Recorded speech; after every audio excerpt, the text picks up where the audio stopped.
A leitura será do capítulo inteiro e a exposição também. Leitura e exposição de todo o capítulo 13 de Jeremias.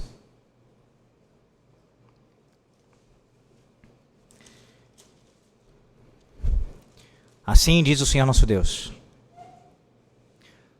Assim me disse o Senhor: vai, compra um cinto de linho e põe-no sobre os lombos, mas não o metas na água.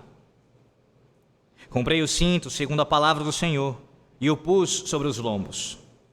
Então, pela segunda vez me veio a palavra do Senhor dizendo: toma o cinto que compraste e que tens sobre os lombos, dispõe-te, vai ao Eufrates e esconde-o ali na fenda de uma rocha. Fui e escondi-o junto ao Eufrates, como o Senhor me havia ordenado. Passados muitos dias, disse-me o Senhor: dispõe-te, vai ao Eufrates e toma o cinto que te ordenei escondesses ali. Fui ao Eufrates, cavei e tomei o cinto do lugar onde o escondera. Eis que o cinto se tinha apodrecido e para nada prestava. Então me veio a palavra do Senhor dizendo: assim diz o Senhor: deste modo farei também apodrecer a soberba de Judá e a muita soberba de Jerusalém. Este povo maligno que se recusa a ouvir as minhas palavras, que caminha segundo a dureza do seu coração e anda após outros deuses para os servir e adorar, será tal como este cinto, que para nada presta. Porque como o cinto se apega aos lombos do homem, assim eu fiz apegar-se a mim toda a casa de Israel e toda a casa de Judá, diz o Senhor, para me serem por povo e nome e louvor e glória, mas não deram ouvidos. Pelo que diz-lhes esta palavra: assim diz o Senhor, Deus de Israel: todo jarro se encherá de vinho. Dir-te-ão: não sabemos nós muito bem que todo jarro se encherá de vinho? Mas tu diz-lhes: assim diz o Senhor: eis que eu encherei de embriaguez a todos os habitantes desta terra, e aos reis que se assentam no trono de Davi, e aos sacerdotes, e aos profetas, e a todos os habitantes de Jerusalém. Falo-os-ei em pedaços, atirando uns contra os outros, tanto os pais como os filhos, diz o Senhor. Não pouparei, não terei pena, nem terei deles compaixão, para que os não destrua. Ouvi e atentai, não vos ensoberbeçais, porque o Senhor falou. Dai glória ao Senhor vosso Deus, antes que Ele faça vir as trevas, e antes que tropecem em vossos pés os montes tenebrosos. Antes que, esperando vós luz, Ele mude em sombra de morte, e a reduza à escuridão. Mas se isto não ouvirdes, a minha alma chorará em segredo por causa da vossa soberba.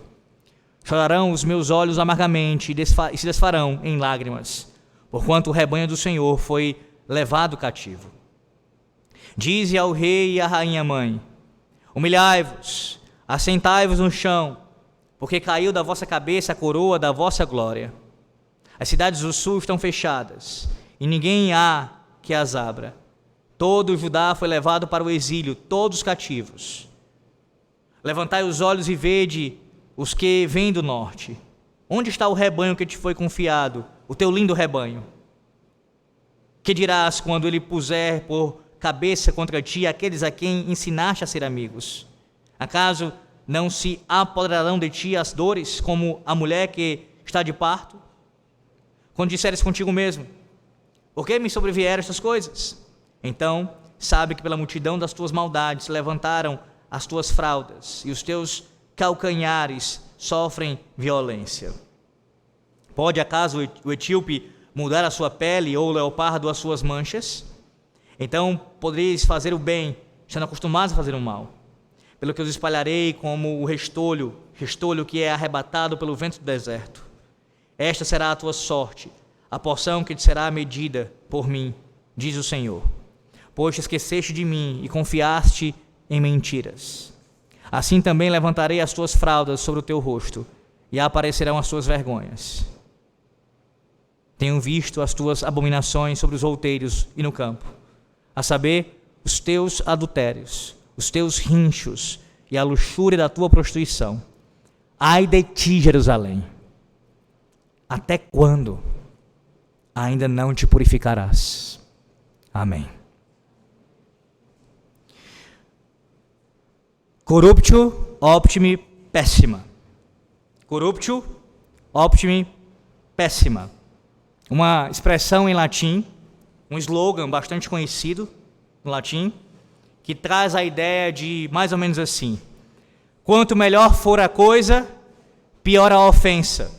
Ou a corrupção do que é melhor, daquilo que é melhor, é a pior corrupção. Ou talvez, em outras palavras, fique mais claro para você, a corrupção dos melhores é a pior que existe. Corruptio optimi pessima. Sim, é um slogan popular em latim, que talvez, dizem os estudiosos, deve ter sido usado pela primeira vez pelo filósofo famoso Aristóteles, numa das suas obras, em que ele trata da questão do governo. Ele diz o seguinte: sendo a tirania a corrupção do melhor tipo de governo, é, portanto, a pior. Ele acreditava que a sociedade, meus irmãos, é mais bem governada por um bom rei. Porém, se o rei ele é alguém que é imoral, a sociedade ela terá o pior de todos os tipos de governo, ou seja, a tirania. Um rei corrupto torna-se um ditador. A corrupção do melhor torna-se o pior. O famoso autor também, William Shakespeare, ele expressou o mesmo princípio um dos seus sonetos. Ele diz o seguinte: pois o mais doce se torna amargo pelos seus feitos, lírios mais fétidos do que as ervas daninhas.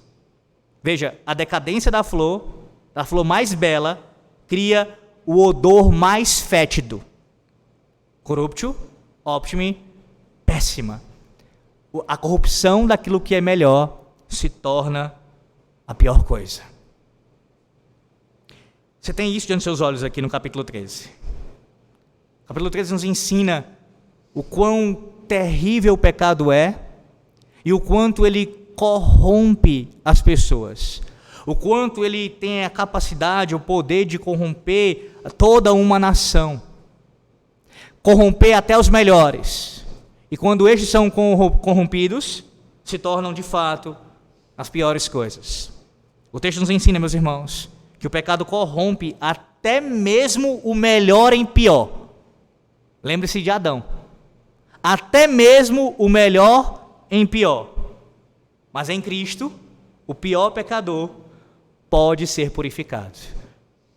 O pecado ele corrompe até mesmo o melhor em pior. Mas em Cristo, até o pior pecador ele pode ser purificado. Veja, Jeremias capítulo 3, observe. Aqui nós temos 5 das melhores coisas que se tornam piores. A primeira coisa vai do versículo 1 ao versículo 11, que é o cinto aqui descrito. A primeira coisa é o cinto de linho. Uma coisa boa sendo transformada em algo ruim, corrompida. O cinto de linho. Veja novamente o texto, a partir do versículo 1. Assim me disse o Senhor: vai, compra um cinto de linho e põe-no sobre os lombos, mas não o metas na água. Versículo 2: comprei o cinto, segundo a palavra do Senhor, e o pus sobre os lombos.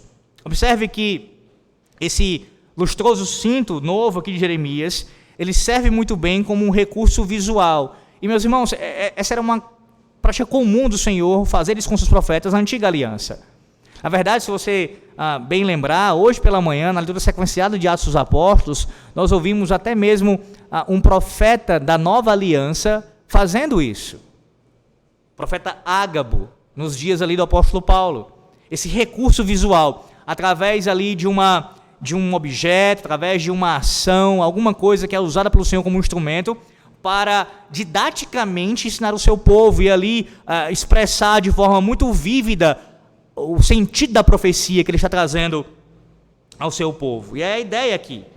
Ora, todos iriam notar imediatamente, pois as roupas velhas e esfarrapadas do profeta estariam ali envolvidas com este cinto. Na verdade, essa é uma possibilidade, porque há quem acredita que de fato era um cinto que cobria, mas há estudiosos que entendem que a menção aqui, na verdade, seria mais a um tipo de roupa, uma roupa mais íntima.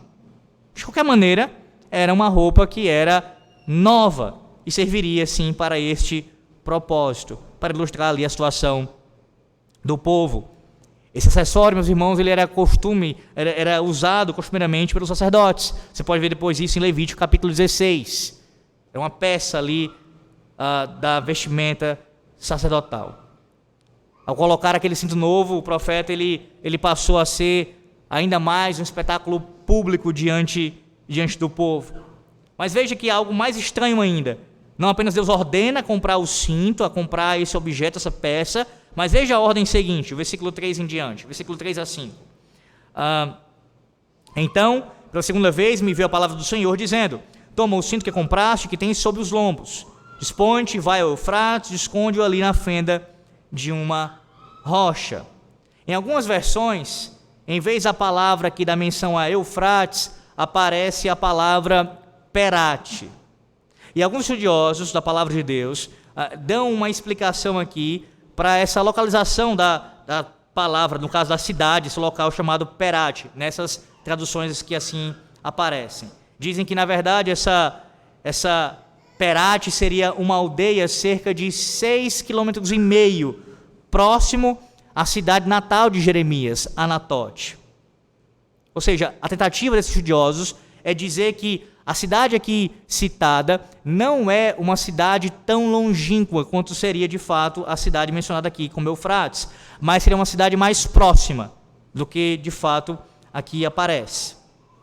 Contudo,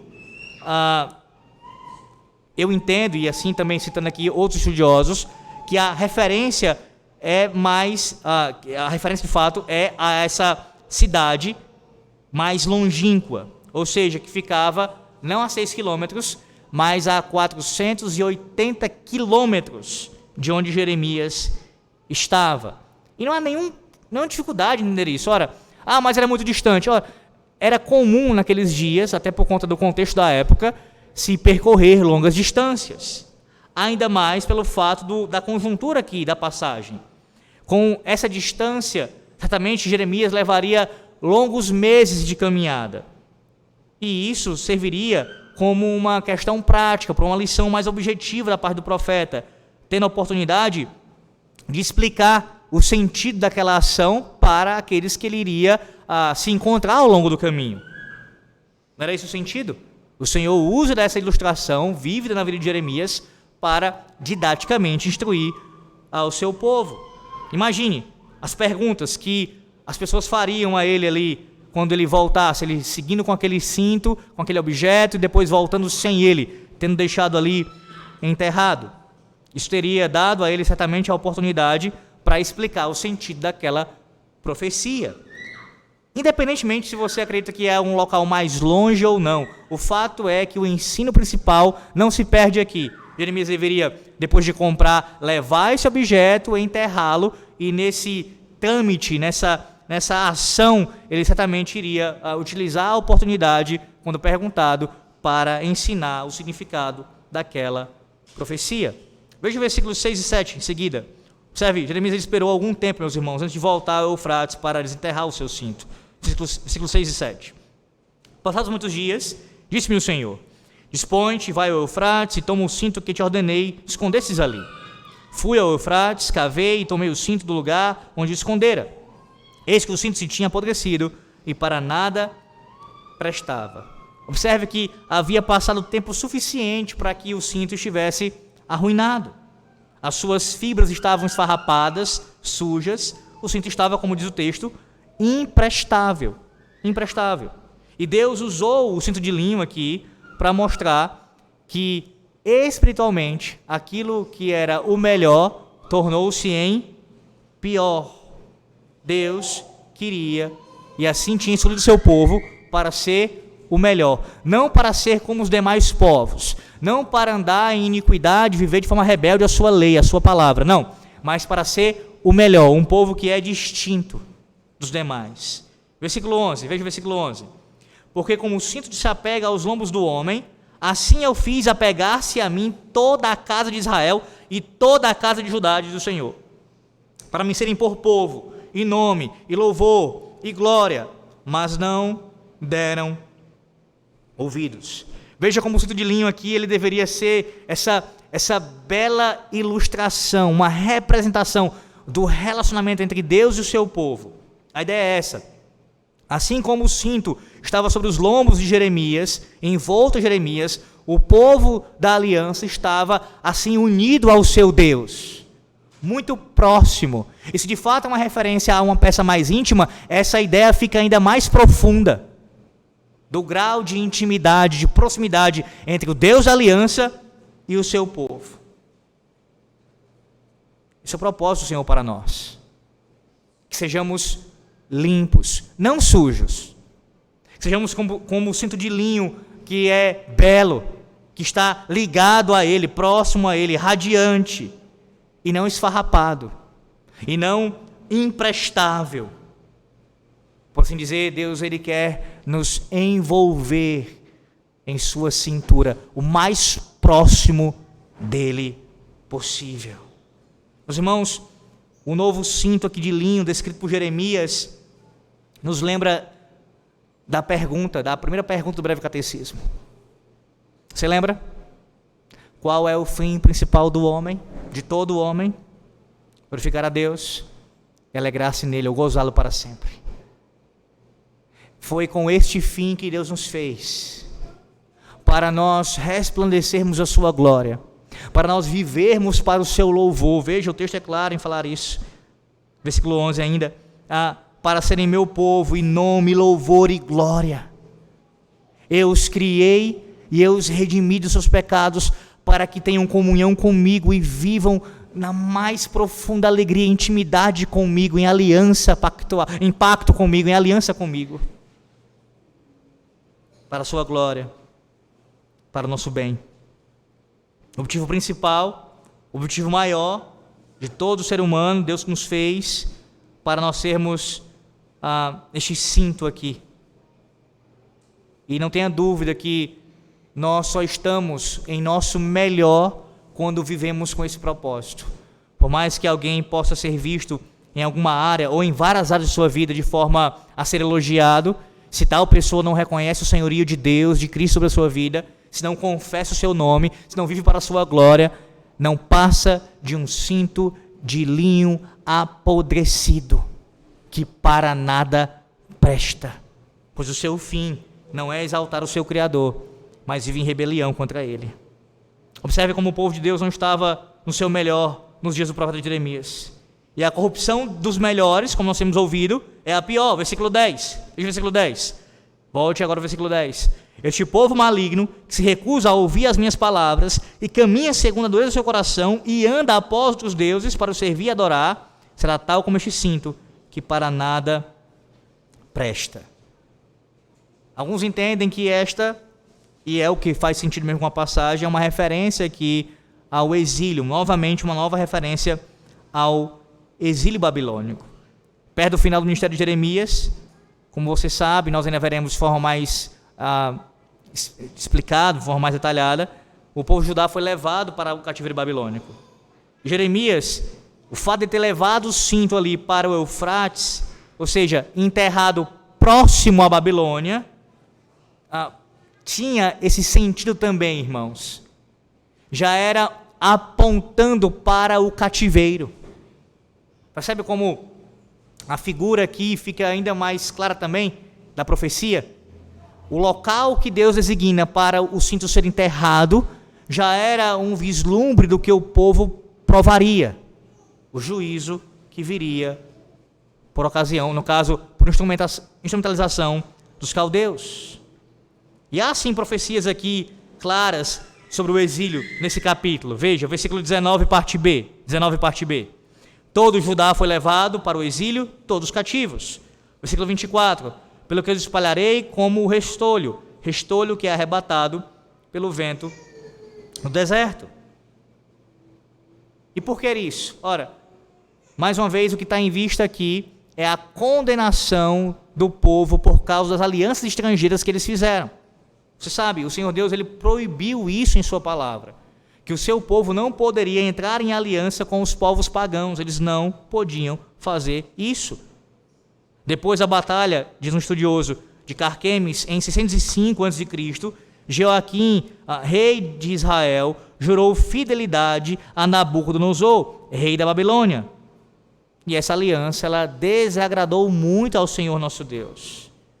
Deus não queria que o seu povo confiasse em príncipes, confiasse em reis, muito menos em reis pagãos. A ordem divina é para que haja confiança somente nele. Ora, mesmo tendo um rei piedoso, um rei que é temente a Deus, a nossa confiança não pode estar em última instância neste homem. Quanto mais entrar em pacto com homens que não conhecem a Deus. Versículo 21, parte A. Que dirás quando ele, o Senhor, puser por cabeça contra ti aqueles a quem ensinaste a ser amigos? Então qual é o ensino aqui principal dessa passagem, dessa primeira parte aqui do capítulo 13? A parábola do cinto de linho, meus irmãos, nos lembra que de fato devemos glorificar a Deus e confiar somente nele. Você lembrado nessa noite que a sua confiança deve estar somente no Senhor, seu Deus. Somente no Senhor Deus. E eu sei que isso para alguns soa, talvez para a maioria aqui, ou até para todos, como algo muito óbvio. Mas sim, está entre aqueles inúmeros assuntos que, por mais óbvio que seja, precisa sempre ser lembrado por nós. Porque o nosso coração se inclina, por vezes, a não confiar somente no Senhor. A nossa tendência é buscarmos confiar em outras coisas, mesmo lícitas, mais do que em Deus. Então, novamente, Deus te lembra. Confie somente em mim. Não é para ser irresponsável. Estou doente, não vou usar jamais medicamentos, não vou procurar um médico. Estou com um problema em tal área financeira, não vou procurar resolver como se... Não é essa a atitude, farei tudo que compete a mim, que está ao meu alcance, usarei os meios que Deus me ordena, mas nunca e jamais colocarei a minha confiança em última instância nessas coisas. Deus é o meu socorro, Deus é a minha ajuda, o meu auxílio, o socorro bem presente no dia da angústia. É Deus, e em Deus que eu devo confiar. Quanto mais com relação à nossa salvação, devemos olhar para Cristo, para o nosso Redentor, o autor e consolador da nossa fé. Somente é Ele que pode nos salvar. Ora, se toda a sua vida é dedicada ao serviço de Cristo, você pode ser descrito como um cinto de linho fino, que está em torno da cintura de Deus. E desse jeito você está muito bem. Muito bem. Mas, se você confia no dinheiro, nas suas habilidades, na sua família, no governo ou qualquer coisa além de Deus, a palavra do Senhor lhe lembra que você é inútil, imprestável, como o cinto aqui apodrecido. Veja como essa palavra é muito pesada para nós essa noite. Se a nossa confiança não está no Rei dos Reis, Senhor dos Senhores, mas em príncipes humanos, não passamos de cintos apodrecidos, imprestáveis. E a seriedade disso, irmãos. Como a palavra de Deus é rica em usar diversas figuras para nos mostrar a nossa corrupção, do melhor para o pior, do quanto nós somos dados a pecarmos contra Deus de tantas formas possíveis. Você tem ouvido sobre isso desde o começo de Jeremias, como Deus alerta a não confiar em príncipes, e agora vem uma outra figura que te alerta quanto a isso. Certamente, se você teme a Deus e conhece ao Senhor, o seu desejo não é ser chamado de um cinto de linho apodrecido. Se você não tem uma vida dedicada à honra e à exaltação do nome de Deus, então a sua vida vale tanto quanto um cinto enterrado num monte de terra. Você não tem valor algum que se refere ao seu objetivo principal, que é dar glória a Deus. Essa é a descrição dos ímpios, meus irmãos. Dos ímpios. Nós fomos criados para sermos o ornamento mais brilhante em toda a criação, mas desde a queda dos nossos pais, o melhor tornou-se em pior. A corrupção do melhor se tornou-se em pior. Como diz a expressão em latim, corruptio optimi péssima. Do melhor para o pior. Ou a corrupção do melhor é a pior corrupção que existe. Não viver para a glória de Deus é a pior delas. Segunda figura, do 12 ao 14, veja. Outro melhor que se tornou aqui pior. Qual é, pastor? O fruto da videira. Versículo 12, parte A. Que bebida é melhor do que o vinho, que alegra os corações dos homens? Diz-lhes esta palavra: assim diz o Senhor, Deus de Israel: todo jarro se encherá de vinho. Veja que essa aqui, meus irmãos, foi uma das poucas ocasiões, muito provavelmente, em que as pessoas ouviram Jeremias, porque não era costume ouvir. Na verdade, eles davam de ombros para as palavras do profeta. Mas o contexto da passagem nos mostra como houve aqui algum tipo de mínimo diálogo entre Jeremias e os seus ouvintes.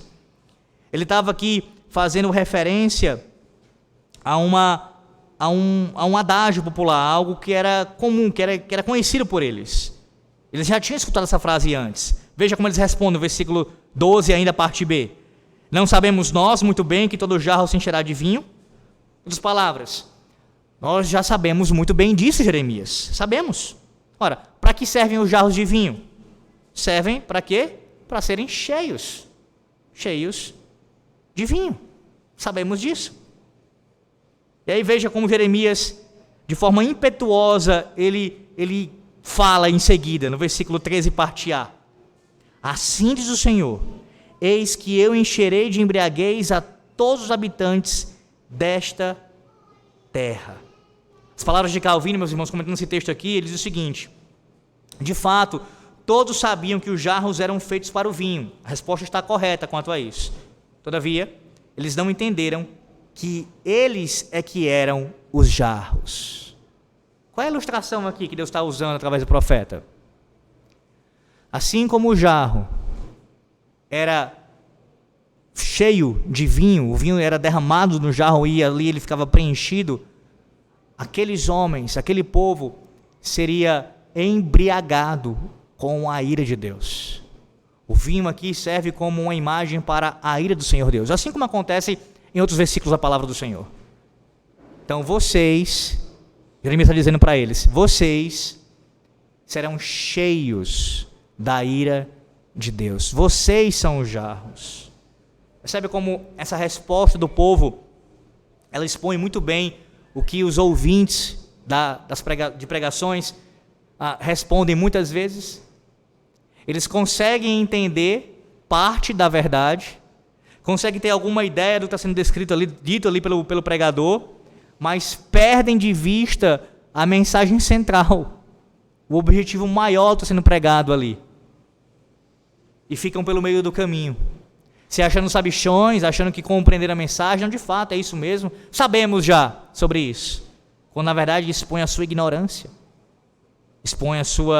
ignorância, na palavra de Deus. Eles eram os jarros de vinho. Essa foi uma profecia, meus irmãos, do juízo de Deus contra o pecado. Versículo 14, parte B. Não pouparei, não terei pena. Veja a ênfase aqui, a repetição. Não pouparei, não terei pena, nem terei deles compaixão, para que os não destrua. Se o povo não envolvesse o louvor deles ao redor do Senhor, eles iriam ter a ira do Senhor Deus como um vinho derramado sobre si mesmos. E aí vem o versículo 13 ainda, volte só um pouquinho, o 13 parte B e o 14 parte A. Será que alguém escapará? Olha a descrição como ela é pesada. Não, o vinho amargo de Deus será derramado em todos os habitantes da terra, e aos reis que se assentam no trono de Davi, e aos sacerdotes, e aos profetas, e a todos os habitantes de Jerusalém, falo-ei em pedaços, atirando uns contra os outros, tanto os pais como os filhos. Reis, sacerdotes, profetas, todos juntos secariam o barril da ira de Deus. Os pais e os filhos também beberiam da ira divina. Percebe novamente a extensão e a abrangência do juízo do Senhor? Não é apenas para os clérigos, não somente para os governantes, não apenas para o povo em comum em geral, todos. Não apenas para os adultos, mas também para as crianças, todos. Todos provariam a ira de Deus. Esse é mais um texto que reforça o ensino de que Deus, de forma indistinta, Ele derrama o seu juízo sobre todos. Em outras palavras, não é a condição social de alguém, ou a sua idade, ou experiência, seja lá o que for, ou sexo, que vai definir se tal pessoa se livra da ira de Deus. Pelo contrário. Em qualquer circunstância, em qualquer categoria, todos são alvos da ira de Deus. Todos. Fora de Cristo, todos podem e certamente receberão a ira do Senhor. Esse é o tema principal aqui nesses versículos, tá? Com relação à questão da ira do Senhor, sendo simbolizada por esse vinho que derrama sobre o jarro e assim executa o seu propósito de juízo contra o povo. E a figura é essa, de um povo embriagado com a ira divina. Mas veja, o tema principal dessa passagem, por mais que não seja o consumo de bebidas alcoólicas, resume bem aqui também o ensino bíblico sobre esse assunto, o uso do álcool. Ora, é bom, meus irmãos, que todo jarro esteja cheio de vinho. Nós sabemos, tudo ao cristão é permitido, contanto que seja feito em Cristo para a glória de Cristo. Nós temos liberdade para isso. Tudo é claro que é assim, norteado pela palavra de Deus, que não quebre nenhum mandamento da palavra de Deus. Nós somos livres em Cristo para usufruirmos da sua criação. No entanto, a bebedeira, a embriaguez, como a própria palavra de Deus nos lembra, ela é destrutiva, é de fato um pecado. Não o ato de alguém tomar o álcool, o vinho em si mesmo, mas a embriaguez, ela é alvo do juízo de Deus. Veja como essa imagem aqui ilustra muito bem, porque os homens aqui, o povo é descrito como sendo embriagados, eles iriam ser cheios do vinho de uma forma inapropriada. Essa imagem está ilustrando o juízo de Deus. Como um homem ébrio, como um homem que bebeu além da conta, que ele não é comedido, que ele não faz de forma equilibrada, ele não bebe para a glória de Deus, mas que é tomado pela bebida. Essa imagem da embriaguez aqui no texto está retratando, ilustra o juízo de Deus sobre o pecador. Porque de fato a embriaguez é pecado. Então, ainda que não seja o ensino principal, é sim um ensino secundário dessa passagem. Embebedar-se, embriagar-se, é a corrupção do melhor para o pior. Ora, o vinho é feito pelo Senhor Deus para usarmos com alegria, com gratidão ao Senhor e nos alegrarmos no uso dele, na vida alcoólica de forma geral, para a glória do nosso Deus. Quando nós nos embriagamos, quando somos cheios do vinho de forma inapropriada, estamos corrompendo o melhor para o pior. De outra forma, aquilo que Deus nos deu, que é algo bom, maravilhoso, que deve ser usado com grande alegria e gratidão, nós tornamos em algo ruim quando nos embriagamos. Corruptio optimi péssima. Terceira figura, a montanha escura. Veja, a montanha escura agora, a ideia aqui do versículo 15 ao versículo 17. Outra das melhores coisas da vida, nós sabemos, meus irmãos, é a luz do dia. O profeta agora, a partir do versículo 15, ele imagina o povo de Deus subindo as colinas ao crepúsculo, ou logo antes do amanhecer. É essa a ideia. Eles têm aqui até a esperança de que alguns raios de luz brilhem em seu caminho e os ajude a encontrar abrigo. Porém, o texto nos mostra que em vez de ter mais luz, eles obtêm mais escuridão. O próprio Deus está fazendo com que escureça mais cedo que o esperado. Versículo 16, veja. Dai glória ao Senhor vosso Deus, antes que Ele faça vir as trevas, e antes que tropecem vossos pés nos montes tenebrosos. Antes, esperando vós luz, Ele a mude em sombra de morte e a reduza à escuridão. O povo da aliança enfrenta aqui o tipo de escuridão que foi descrita também, novamente citando, como citei pela manhã, o poeta John Milton. Ele descreveu isso muito bem lá em sua obra chamada Sansão Agonista. Ele diz o seguinte, nos versos 80 a 82. Ó treva, treva, treva, arde o zênite e eis eclipse total, trevas sem cura, nem esperança de aurora. Sim, a beleza das montanhas, aqui descrita, tornou-se em terror. À medida que o povo de Deus tropeça nas colinas, que são tomadas pela escuridão, o melhor, novamente, se torna em pior. E mais uma vez é uma menção ao cativeiro, uma profecia relacionada ao cativeiro. Agora aqui, sobre o cativeiro do rei Joaquim, lá em 597 a.C., 10 anos antes do grande exílio. O grande exílio, o exílio que foi devastador, que acabou com Jerusalém de forma absoluta, total, o último a grande entrada de Nabucodonosor, foi em 586, 586 a.C., onde o rei de Judá e a sua mãe foram levados para a Babilônia. Só que antes disso, como eu disse, em 597, ali 10, 11 anos antes, houve um pequeno exílio, antes do grande exílio. Um crepúsculo, antes das trevas profundas. O versículo 16 faz menção a isso.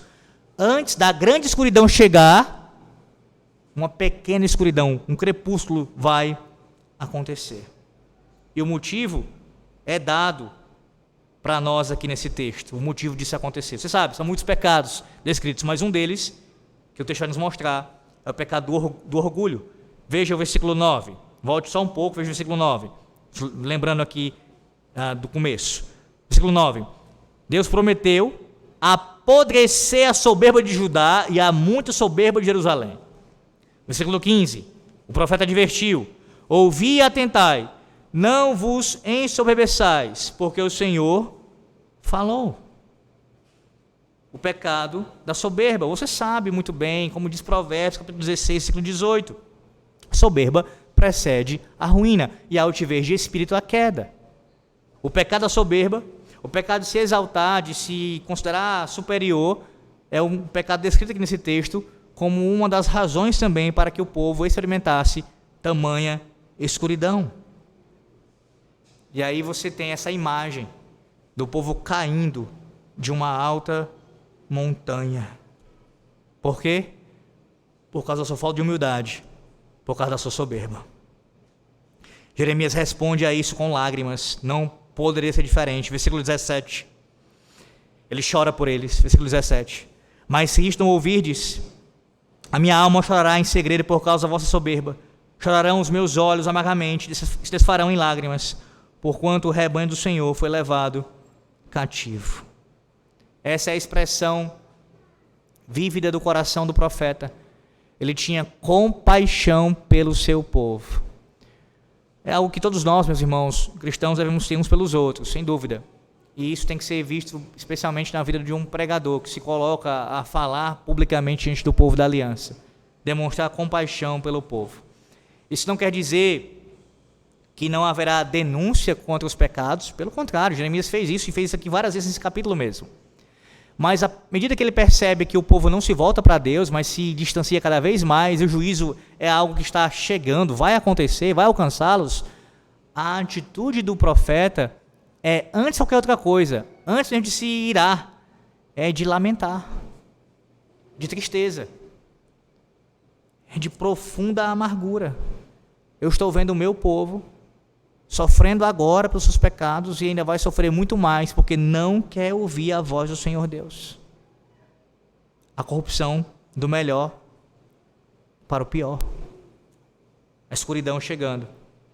A reação só pode ser essa. Quarto lugar, a infâmia real. Veja a infâmia real. Agora Jeremias, do versículo 18 ao versículo 21, ele descreve uma outra corrupção do melhor para o pior, a família real. Versículo 18, dize ao rei e à rainha mãe, humilhai-vos, assentai-vos no chão, porque caiu da vossa cabeça a coroa da vossa glória. Os irmãos, o rei e a sua mãe aqui descritos, eram figuras obviamente importantes, inclusive a própria rainha mãe aqui descrita, que é a rainha do rei. Essa profecia específica aqui, da infâmia real, é uma outra profecia que diz respeito também ao exílio. Quando o rei Joaquim Ele foi levado ao cativeiro pelos babilônios, a sua mãe, Neusta, foi levada com ele. Você pode ver isso em 2 Reis, capítulo 24, versículo 15, bem como também aqui, como também em Jeremias, capítulo 22, versículo 26. Na verdade, a própria Bíblia registra como todos os tesouros do palácio real foram levados para a Babilônia. Esse saque, sem dúvida, incluiu as coroas do rei e da rainha mãe. Veja como a profecia soou assustadora. Versículo 19, parte A. As cidades do sul, aqui, versículo 19, parte A. As cidades do sul estão fechadas e ninguém há que as abra. Aqui é uma referência ao Negueb, irmãos. Você sabe, você já cantou aqui muitas vezes um salmo fazendo referência a esse deserto, esse vasto deserto ao sul de Jerusalém, como Deus ali promete uma bênção, inclusive ligada ali naquele local. E agora aqui, a ideia traz susto ao povo, porque aquela era uma área desolada, que as pessoas raramente viajavam por lá, e elas evitavam o máximo que pudesse passar por lá, a não ser que fosse inevitável. Numa circunstância normal, um exército invasor, ele conquistaria Jerusalém e algumas grandes cidades ao norte, ele iria ignorar o Negueb. Ora, por que se dá o trabalho de atacar um deserto? Mas a ideia aqui é que no juízo que Deus iria trazer sobre o seu povo, em lugar algum haveria segurança. Em lugar algum. Pode pensar em qualquer canto, até mesmo no lado sul, até mesmo no local por meio do qual ninguém quer passar, vai evitar ao máximo. Em lugar algum haverá segurança. Lembre-se disso. O que está por trás, só há segurança no Senhor. Eles só podem escapar do juízo se recorrerem ao Senhor, se descansarem no Senhor, se buscarem auxílio, fuga para qualquer lugar, achando que pelos seus meios vão se salvar, é tolice. É tolice. Versículo 19, parte B, e o versículo 20. Veja como a derrota de Judá seria absoluta. Todo Judá foi levado para o exílio, todos cativos. Levantai os olhos e vede os que vêm do norte. Onde está o rebanho que te foi confiado? O teu lindo rebanho. Veja, o rei e a rainha mãe, deveriam pastorear as ovelhas, mas eles perderiam as suas ovelhas. Talvez alguns aqui não sejam cientes desse ocorrido histórico, os mais antigos devem lembrar, e mesmo os não tão antigos talvez já tenham ouvido falar, mas ainda que você não tenha ouvido falar, eu vou trazer essa informação para você. Essa descrição aqui desses monarcas sofrendo o juízo divino e tendo essa ideia por trás da corrupção do melhor para o pior, pode ser muito bem ilustrado também, meus irmãos, em algo que aconteceu na década de 90 com a família real inglesa. Ali o ano era 1992 e no seu discurso anual, a rainha Elizabeth, ela quis expressar o quão ruim, quão terrível foi aquele ano de 92. Depois pesquisa acerca disso durante a semana. Ela usou a expressão em latim, annus horribilis, para se referir ali ao seu ano. Um ano marcado por divórcios na família, por morte, por escândalos ao longo de todo aquele ano. E ela poderia muito bem também ter usado não apenas a expressão ano horrível, mas a expressão aqui que nós ensinamos no sermão. Corruptio optimi pessima. A corrupção do melhor é a pior coisa. A desgraça real em Judá é um lembrete de que Deus não faz acepção de pessoas, de forma nenhuma. Até mesmo reis e rainhas estão sujeitos à autoridade celestial. Ninguém escapa do juízo de Deus. Do menor ao maior, todos, sem exceção, são responsabilizados pelos seus pecados. Há uma última imagem aqui. Uma mulher perdida, veja. O último melhor que se tornou o pior. Uma jovem donzela. Versículo 22. Por que me sobrevieram estas coisas? Então sabe que pela multidão das tuas maldades se levantaram as tuas fraldas, e os teus calcanhares sofrem violência. Vá para os versículos 26 e 27. Assim também levantarei as tuas fraldas sobre o teu rosto, e aparecerão as tuas vergonhas. Tenho visto as tuas abominações sobre os outeiros e no campo, a saber, os teus adultérios, os teus rinchos, e a luxúria da tua prostituição. Ai de ti, Jerusalém, até quando ainda não te purificarás? Aí volte um pouco, versículo 25.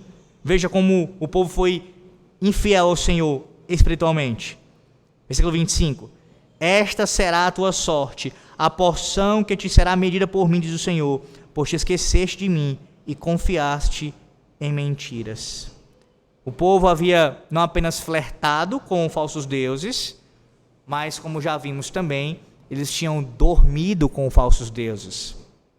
A imagem que Jeremias usa aqui, que são, mais uma vez, imagens de cunho de intimidade, relação sexual, elas vão exemplificar muito bem o que estava acontecendo.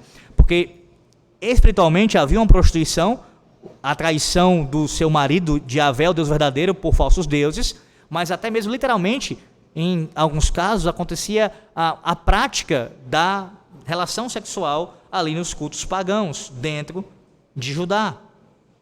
E todos os pecados ali que eram praticados por eles e que estão sendo denunciados aqui, Deus diz que eles seriam descobertos. Descobertos. Essa é a ideia quando o vestido da donzela aqui é puxado para cima. Os seus vergonhosos trajes de prostituição seriam assim todos expostos. Todos expostos. Percebe?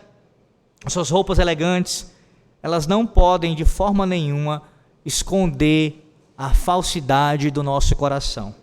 Não, isso não é uma fala para você achar que por isso deve andar de qualquer maneira.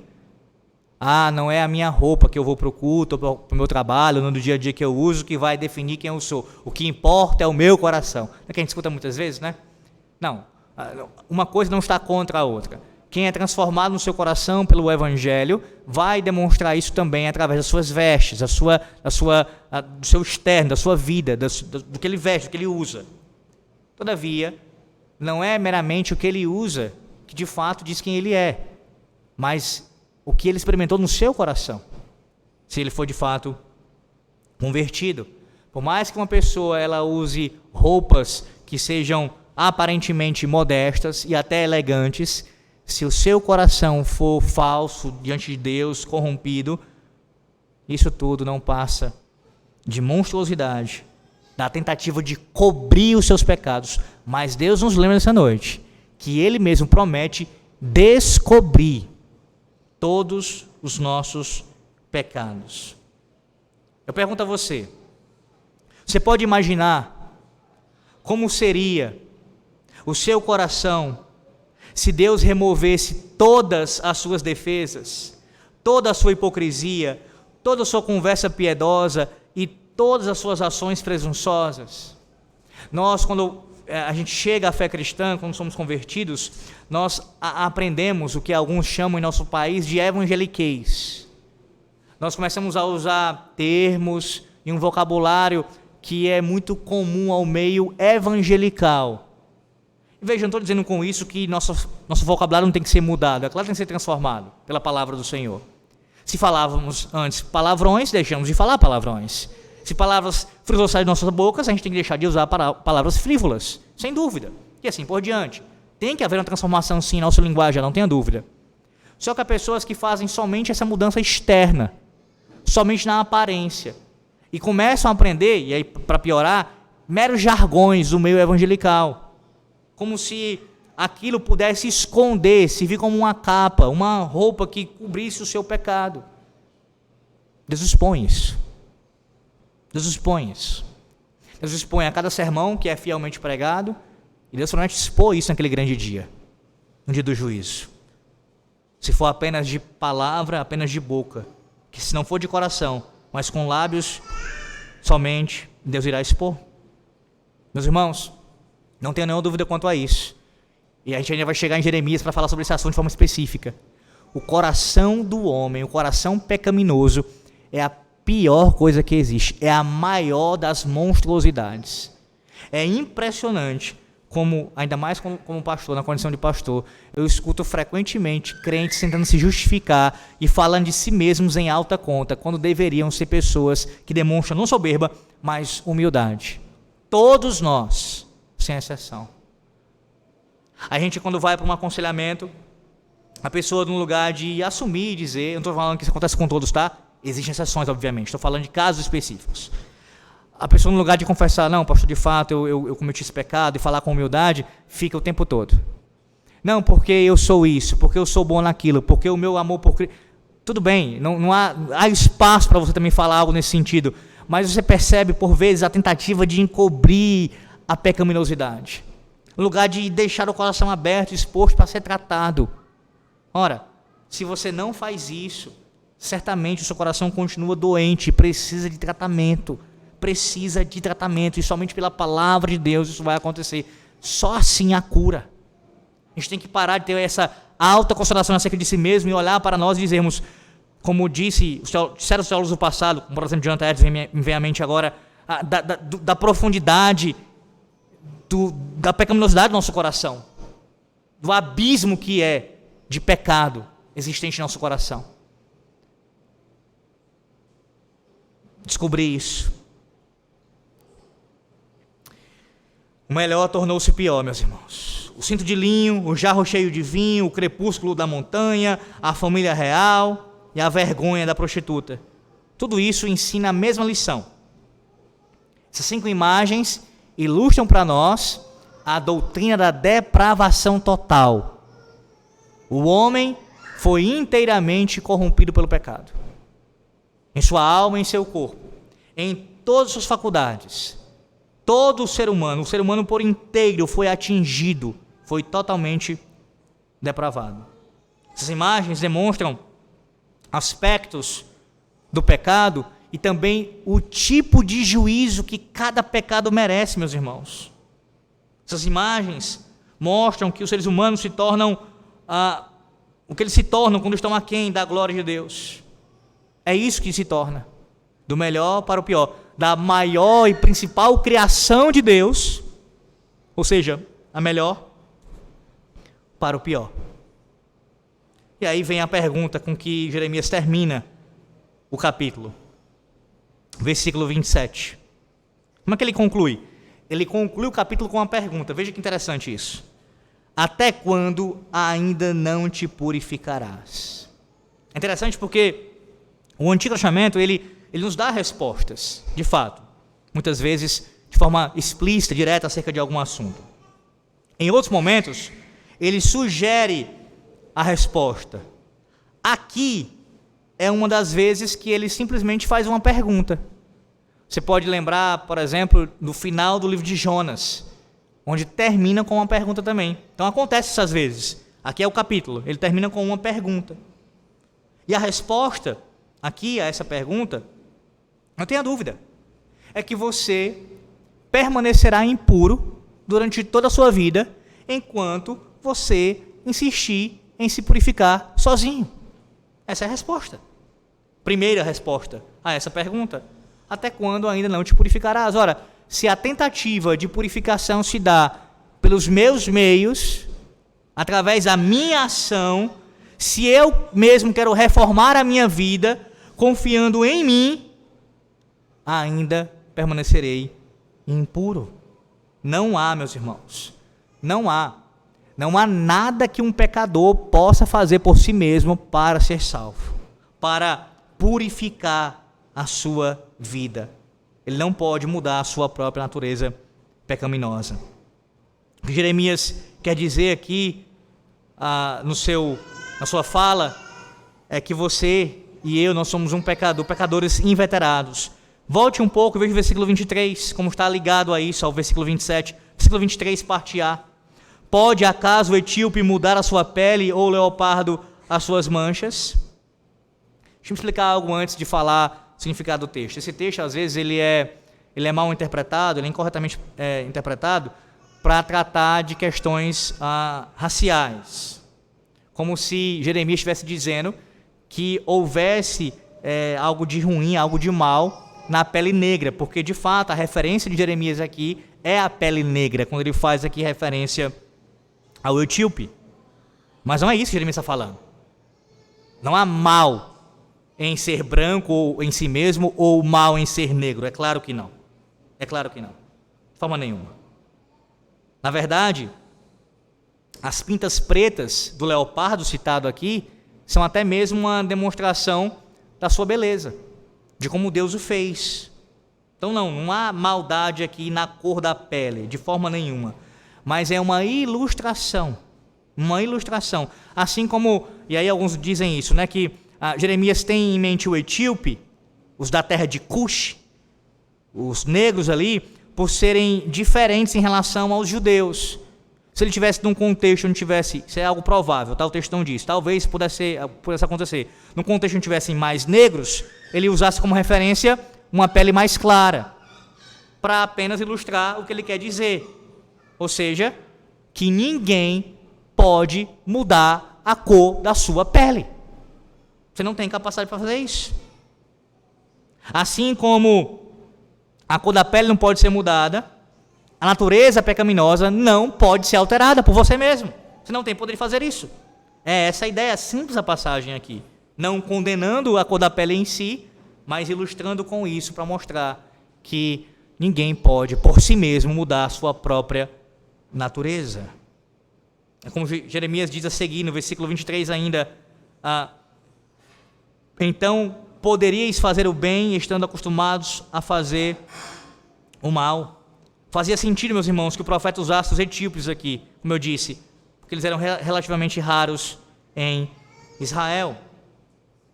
A resposta é óbvia aqui. Não, nenhum ser humano pode mudar a cor da sua pele. A pergunta permanece: até quando ainda não te purificarás?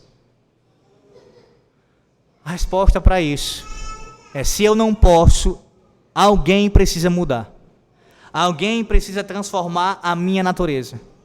Eu preciso que alguém me purifique. Eu preciso que alguém externo a mim possa operar essa obra em meu lugar. E a resposta para isso está na pessoa bendita do Senhor Jesus Cristo.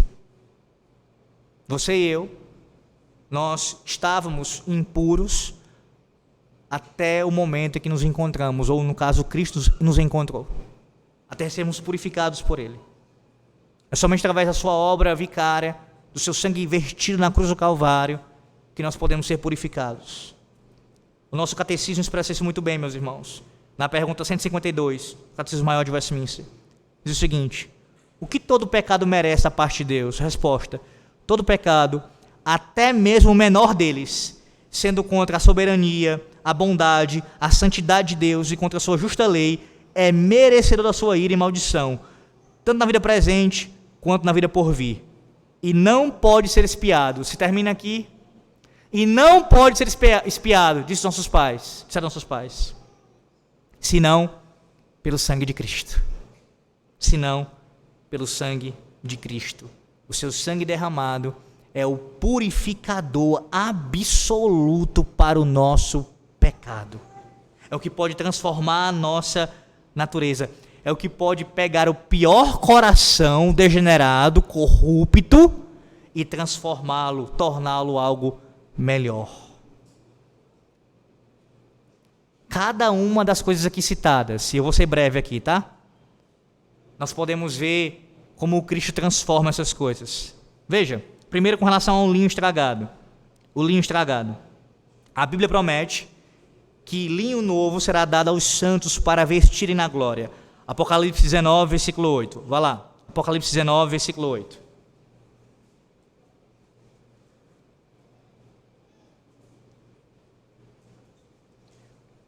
Apocalipse 19, versículo 8 diz assim: linho finíssimo, resplandecente e puro, porque o linho finíssimo são os atos de justiça dos santos. O pior se tornará o melhor. Em seguida, tome como exemplo também o próprio vinho da ira de Deus. Jesus, ele bebeu o cálice da ira de Deus na cruz do Calvário. Nós vemos isso em Mateus 26, 42. Agora, ele oferece aos seus discípulos, aos seus servos, o vinho da salvação. o cálice da nova aliança. Veja a imagem. Aquele que bebe o vinho da ira de Deus, ele agora dá o vinho da salvação, que você e eu temos uma imagem vívida disso na ceia do Senhor. Bebemos do vinho da salvação, porque ele bebeu o vinho da condenação, da ira de Deus. O pior tornou-se o melhor. Ou então considera as trevas. Cristo, ele transformou em luz. Ele é a luz do mundo, como diz João 8,12. Em Cristo, as trevas se vão dissipando e a verdadeira luz já brilha. 1 João 2,8. As coisas não ficam cada vez mais escuras em Cristo. Não, de forma nenhuma.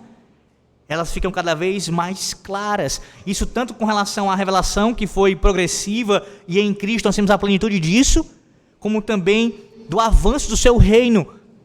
Está ficando mais claro. Eu sei que a impressão muitas vezes parece não ser essa, mas creia nas promessas da palavra de Deus. O dia está raiando. Cristo voltará. Não tenha dúvida quanto a isso. Das trevas para a luz. Temos caminhado. Quarto, o mesmo vale para a realeza. O Novo Testamento, meus irmãos, ele ensina que todos nós receberemos uma coroa eterna. Paulo a chama de coroa de justiça em 2 Timóteo 4,8 e de uma coroa incorruptível, 1 Coríntios 9, versículo 25. Pedro a chama de imarcessível coroa da glória, no capítulo 5, versículo 4, da primeira epístola. Tiago a chama de coroa da vida, em Tiago 1,12. E também nós vemos isso em Apocalipse 2,10. João a chama de coroa de ouro, em Apocalipse 4,4. Coroa. Reinamos agora e reinaremos com Cristo para todo sempre. Quando a gente olha hoje para governantes ímpios que estão corrompendo o melhor em pior, nós podemos olhar para o nosso rei e descansarmos a certeza de que ele está levando todas as coisas do pior para o melhor. E que ele nos promete reinar conosco para todo sempre. Em último lugar, considere agora a infame prostituta.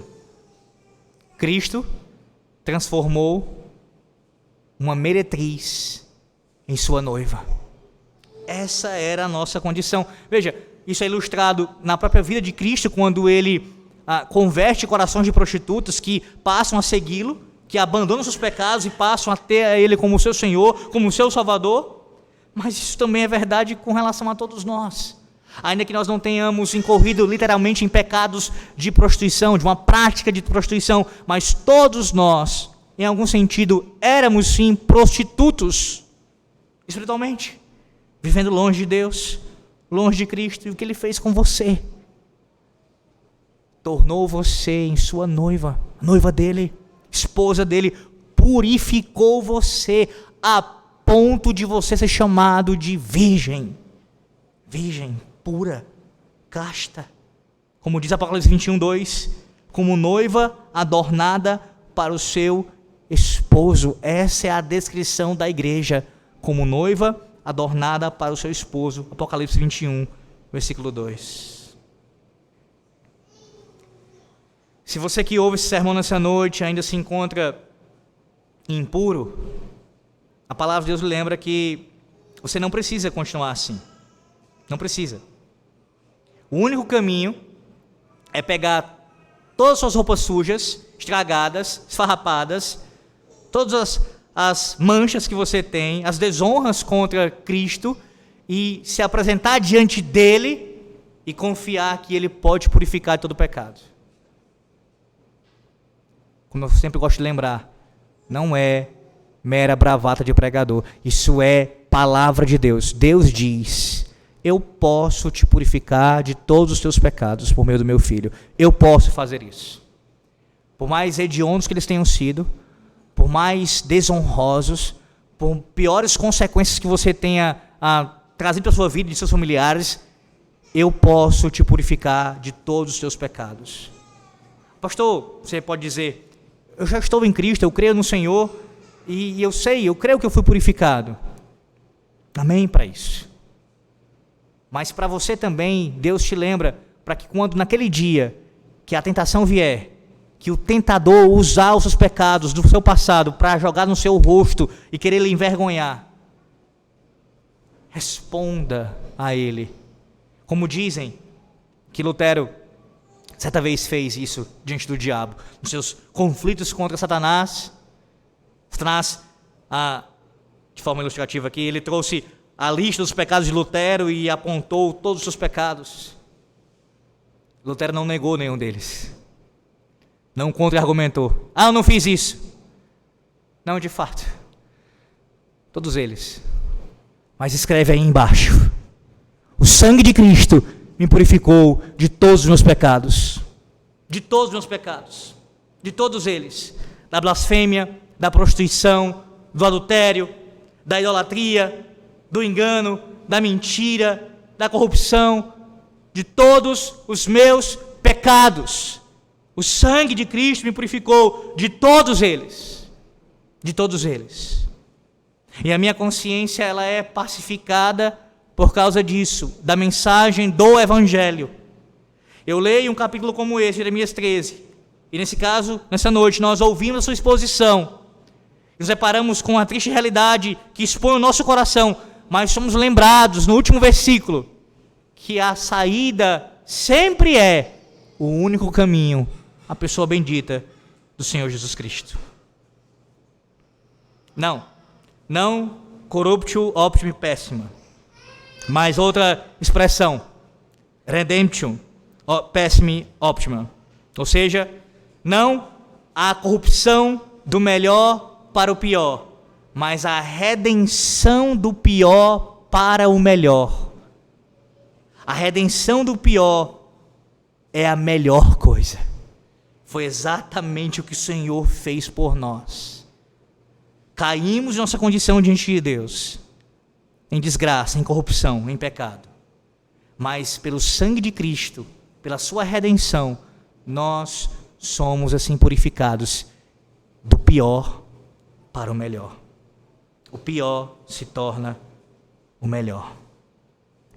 Para aqueles que vão a Cristo para a salvação, é tudo limpo, é linho limpo, é vinho fino, é luz do dia, é coroas de ouro e é vestidos de noiva. Já agora e para todo sempre.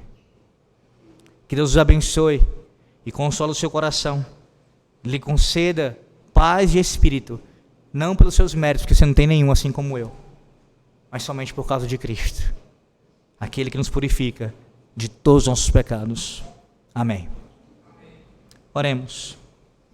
Graças te damos, Senhor nosso Deus, e te exaltamos o nome, Redentor de nossas vidas.